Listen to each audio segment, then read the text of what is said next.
Turning point है। हमारी जो गवर्नमेंट्स हैं वो अब मुझे नहीं पता पाकिस्तानी साइड में क्या हो रहा है, लेकिन इंडियन गवर्नमेंट इसको बहुत सीरियसली ले रही है।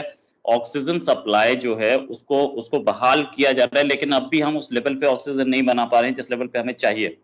और बेड्स की जो हालत है हॉस्पिटल में, सारे बेड्स फुल हैं, सारे बेड्स फुल हैं, दूसरे नए मरीज ले ही नहीं पा रहे हैं।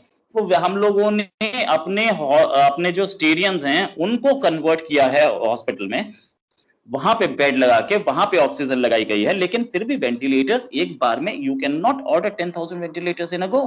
एक बार में आप 10,000 वेंटिलेटर्स ऑर्डर कर सकते हैं क्या कहीं से?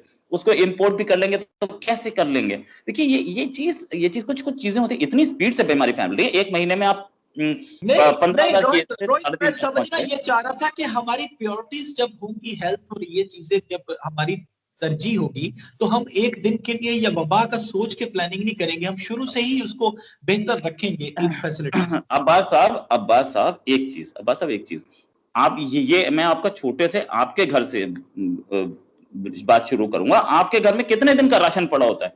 एक महीने का, 2 महीने का मैक्सिमम, राइट? और सडनली आपके घर पे 100 मेहमान आ जाए तो आपको बाहर से मंगवाना ही पड़ेगा, राइट? आप उसमें मैनेज नहीं कर सकते। तो ऐसे ही हमारी और आपके कंट्री, दोनों के कंट्री में उस हिसाब से वेंटिलेटर्स थे, उस हिसाब से बेड्स थे हॉस्पिटल के, जिस हिसाब से हमारे यहाँ नॉर्मली पेशेंट्स आते थे। हम नॉर्मली अगर 100 पेशेंट आ रहे हैं किसी हॉस्पिटल में, तो हम 10,000 बेड क्यों रखेंगे? कोई भी क्यों रखेगा? एक्स्ट्रा खर्चा और एक्स्ट्रा मेंटेनेंस उसका। तो अब सिचुएशन पलट गई है। अब सिचुएशन ये है कि आपके 3 लाख केसेस पर डे आ रहे हैं, 3 लाख बेड्स पर डे आप कहां से लाएंगे? वो सिचुएशन हर कंट्री के साथ होती है भाई। हर कंट्री का एक बजट होता है। आपके कंट्री में भी होगा, हमारे कंट्री में भी यही है कि हेल्थ सेक्टर के लिए एक बजट लगाया गया है, और वो एजुकेशन के लिए दूसरा। आप हेल्थ से बजट कट करेंगे तो एजुकेशन पे जाएगा, या एजुकेशन कट करेंगे तो हेल्थ पे आएगा। और फिर विमेन एम्पावरमेंट और आपके दूसरी चीजें, वो सारी चीजें, रोड्स बननी है, कैनाल्स बननी है, ब्रिज बनने हैं, डैम बनने हैं, लोगों के रोजगार के लिए काम करना है, ये बजट है हमारा। तो उस बजट में जितने की जरूरत पड़ती थी हम उतना लाते थे, वो भी कंस्ट्रेंट पे था। जो नॉर्मल सर्कमस्टेंसेस में जो हमारे हॉस्पिटल्स थे वो उस समय भी कंस्ट्रेंट में थे, क्योंकि उस समय भी हमारे पास पेशेंट्स उतने ही थे। लेकिन आज तो हालत ये हो गई है कि उससे 10 गुना 20 गुना ज्यादा, 100 गुना के आसपास पेशेंट्स आने शुरू हो गए। तो वो कोई भी हेल्थ सेक्टर, कोई भी गवर्नमेंट इस चीज को मैनेज नहीं कर सकता। रोहित एक चीज और समझना चाहूंगा पहले तो, क्योंकि आपने जो बताया बिल्कुल, मैं अभी यहाँ के हालात आपको बता देता हूँ कि इस्लामाबाद का सबसे बड़ा हॉस्पिटल है पिम्स, वहां पर बेड्स बिल्कुल खत्म हो चुके हैं। उन्होंने खुद लिख के गवर्नमेंट को दिया है कि उनके पास ऑक्सीजन की शॉर्टेज हो रही है, जिसकी वजह से वो तमाम सर्जरीज जो है वो मुलतवी कर रहे हैं, रोक रहे हैं। और लाहौर के जितने बड़े हॉस्पिटल्स हैं उनमें बेड्स खत्म होने की इतलात आ रही है। ये सूरत हाल पाकिस्तान में भी ऐसी बन रही है। और कल इमरान खान ने जो खिताब किया था तो उन्होंने इसीलिए कहा था कि एसओपीज पर अमल दरामद करें। जैसा कि रोहित बता रहा था कि भारत में जिस तरीके से पहले केसेस इतने नहीं आ रहे थे, लेकिन लोग रिलैक्स हो गया, लोगों ने समझा कि वैक्सीन आ गई है तो अब तो सब कुछ ठीक हो जाएगा। और यही वजह बनी कि टर्निंग पॉइंट बना। हमें यहाँ पर बैठ के भी ये सोचना चाहिए कि अगर वहां पे ये हो सकता है तो एसओपीज को अगर आप फॉलो नहीं करते, रमजान है, ईद की शॉपिंग्स के लिए आप लोग निकल रहे हैं, तो सूरत खराब हो सकती है। रोहित मुझे ये बताइएगा कि पाकिस्तान की तरफ से जो जेस्चर जा रहा है, पाकिस्तान के ट्विटर पे, सोशल मीडिया पे 3 दिन से टॉप ट्रेंड है भारत, जिसमें यह कहा जा रहा है कि Pakistan stands with India, oxygen की डिमांड की जा रही है। पाकिस्तानी प्राइम मिनिस्टर से डिमांड कर रहे हैं कि भारत को ऑक्सीजन में मदद दें। हालांकि पाकिस्तान में खुद, क्योंकि आगे हालात क्या बनेंगे, 90% ऑक्सीजन पे पहुंच चुके हैं, इस्तेमाल पे हम तो। लेकिन लोगों के ये जज्बात हैं, लोगों की ये फीलिंग्स हैं भारतीय अपने हमसायों के लिए, अपने साथ वाले लोगों के लिए, इसको भारत में कैसे देखा जा रहा है? देखिए, सपोर्ट तो जहां से भी मिले इस समय गवर्नमेंट ऑफ इंडिया उस पर नजर रखेगी, और अगर सपोर्ट मिलेगी तो इट विल बी गुड। लेकिन क्योंकि पाकिस्तान भी तो ऐसा नहीं है ना कि पाकिस्तान ने भी उसको, जो नॉर्मल डेज में कोरोना से पहले जितनी ऑक्सीजन की जरूरत होती, उससे उससे 100 गुना ज्यादा ऑक्सीजन के प्लांट्स लगाए होंगे। सीधी सी बात है, पाकिस्तान के पास भी उतने ही रहे होंगे जितनी जरूरत होगी। कुछ इंडस्ट्रियल यूज के लिए लेता होगा, जितनी मेडिकल यूज के लिए ले रहा उतनी इंडस्ट्रियल यूज करना, आई मीन लाइक डबल होगी, ठीक है? तो पाकिस्तान भी कहां से इतनी हमें दे पाएगा?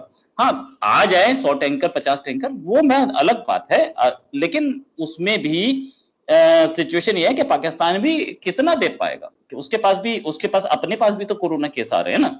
तो वी जस्ट एक्सपेक्ट कि कहीं से जहां पे कोरोना इतना नहीं फैला है, वो उधर से हम लोगों को कोई हेल्प मिले तो हो सकता है, वरना तो corona has devastated the economy. Corona ने हर चीज को अच्छा डेवास्टेट कर अच्छा सब अच्छा बंद कर रोहित, मुझे एक चीज बताइए कि चाइना की तरफ से ये कहा गया था कि वो भारत की हेल्प करने के लिए तैयार है अगर भारत चाहता है, और हर चीज से। चीन ऐसा कंट्री है, ऐसा देश है कि जो ऑक्सीजन के मामले में और मेडिकल के बाकी इश्यूज के मामले में लगता ऐसा है कि वो भारत की मदद कर सकता है अगर भारत चाहे तो। आपको क्या लगता है कि अब भारत की सरकार हर पॉइंट पे, हर ऑफर्स पे गौर कर रही होगी कि कहाँ कहाँ से, क्योंकि प्रायोरिटी तो इस वक्त लोगों की जिंदगियां बचाना है ना, तो वो कहाँ कहाँ से, किस किस मुल्क से जो ऑफर्स आई हुई है हेल्प की, वहां से उसको यूटिलाइज किया जाए, उनसे बातचीत को आगे बढ़ाया जाए। गवर्नमेंट हमारी सब कुछ देख रही है, हर चीज पे नजर मार रही है कि क्या हम क्या कर सकते हैं, क्या नहीं कर सकते हैं। जहां तक बात ये कि चाइना की तरफ से ऑफर आया है, तो गवर्नमेंट ने उस पर सोचा होगा कि चाइना से हमें ऑक्सीजन लेनी है कि नहीं लेनी है, या क्या करना है हमें। जहां तक बात यह है कि ये वायरस भी तो चाइना का ही दिया हुआ है, तो चाइना को ये पता होना चाहिए था कि ये पूरी वर्ल्ड में फैलेगा तो कितनी खराब सिचुएशन आ जाएगी, वर्ल्ड की इकोनॉमी खराब होगी। तो चाइना ने तो उसको स्टार्टिंग में ही ऐसा मिस हैंडल किया। पहली चीज तो किसी को इन्फॉर्मेशन नहीं दी कि ऐसा कोई वायरस आया हुआ है, और वायरस आ भी गया है तो उन्होंने ये नहीं बताया कि इस वायरस की क्या क्या प्रॉपर्टीज हैं, किस तरीके से ये फैलता है, क्या होता है। फिर उसके बाद उन्होंने करीब 20 लाख 30 लाख लोगों को वुहान छोड़ने की परमिशन दे दी, जहां से वो दूसरे रेस्ट ऑफ द वर्ल्ड में फैल गया। तो China is to be blamed for it, no doubt about it. लेकिन चाइना की जो हेल्प है वो गवर्नमेंट देखेगी कि क्या करना है, हमें नहीं, हमें इसके बारे में कुछ ज्यादा इन्फॉर्मेशन नहीं है।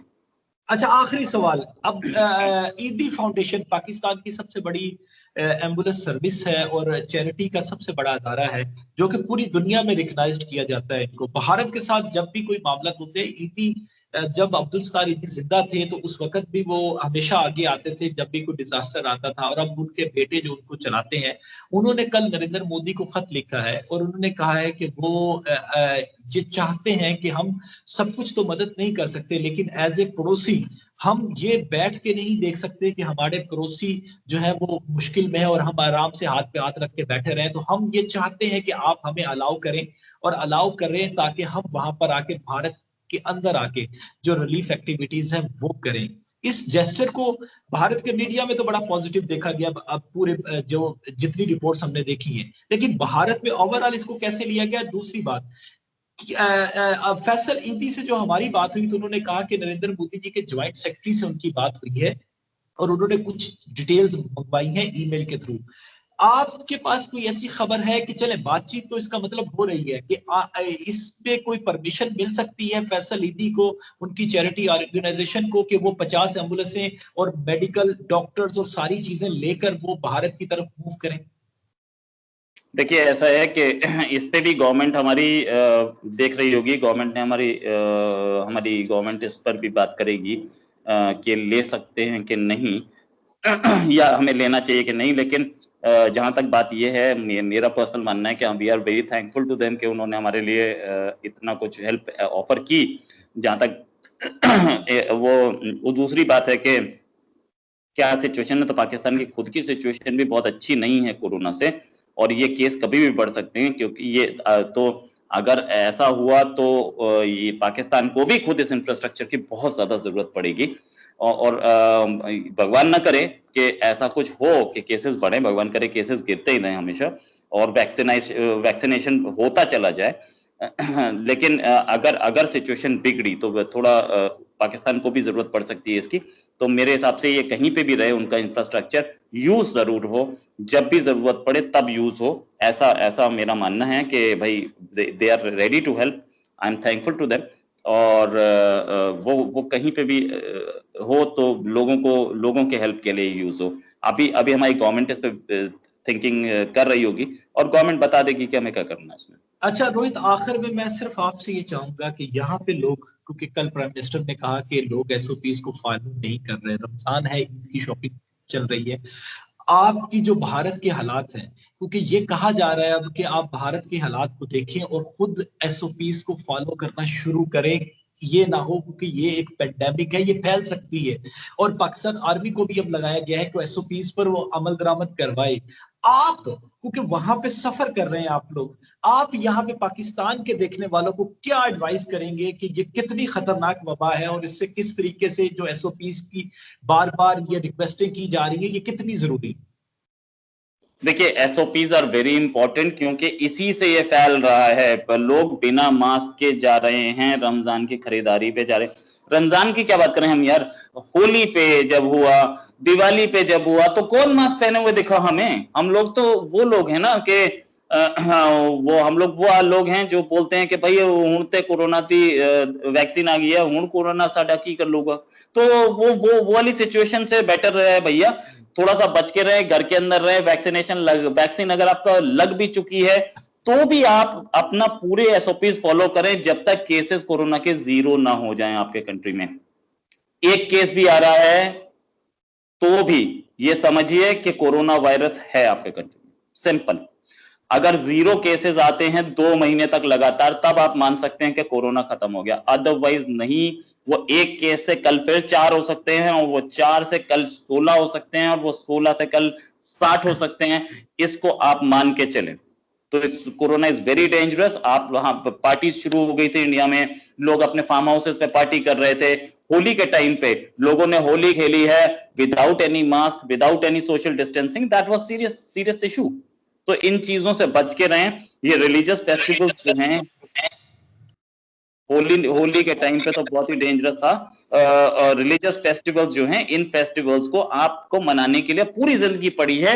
आप 100 बार होली खेलेंगे और आप भगवान करे आप 200 बार खेलें, लेकिन प्लीज इस समय जरा संभल के रहिए। इस समय के कहीं पे भी ये नहीं लिखा गया है किसी भी, मैंने कुरान नहीं पढ़ी है तो मुझे उम्मीद है कि कुरान में भी ऐसा ही लिखा होगा कि आप फेस्टिवल मनाएं तो किसी और की जान को खतरे में डाल के मनाएं, ऐसा कहीं बिल्कुल नहीं ऐसा ही। होगा। बहुत शुक्रिया रोहित। और बिल्कुल ऐसा इस्लाम में ये वाज़ेह है कि अगर कहीं पे पेंडेमिक वबा फैल गई है तो आप वहीं पे रुक जाएं जहां पे है, आप आगे ना जाएं, ताकि उस वबा से अगर आपके इलाके में फैली है तो दूसरे लोग इफेक्ट ना हो। तो ये बिल्कुल क्लियर है, और ये सारे रिलीजियस में ऐसा ही है कि आप, इंसानियत सबसे पहले होती है, इंसान सबसे पहले होता है, इंसान की जिंदगी सबसे पहले होती है। नाजरीन इजाजत दीजिएगा, भारत की सूरत हाल आपको बताने की कोशिश की, और उसका मकसद सिर्फ और सिर्फ ये था कि पाकिस्तान में आगे ये हालात ना हो, पाकिस्तान के लोगों को ये समझना चाहिए। और रोहित, हम आपके थ्रू मैं ये जरूर कहूंगा कि हमारी दुआएं, हमारी बेस्ट विशेस आपके लिए है, आपके लोगों के लिए है, क्योंकि हम नहीं चाहते कि आप इस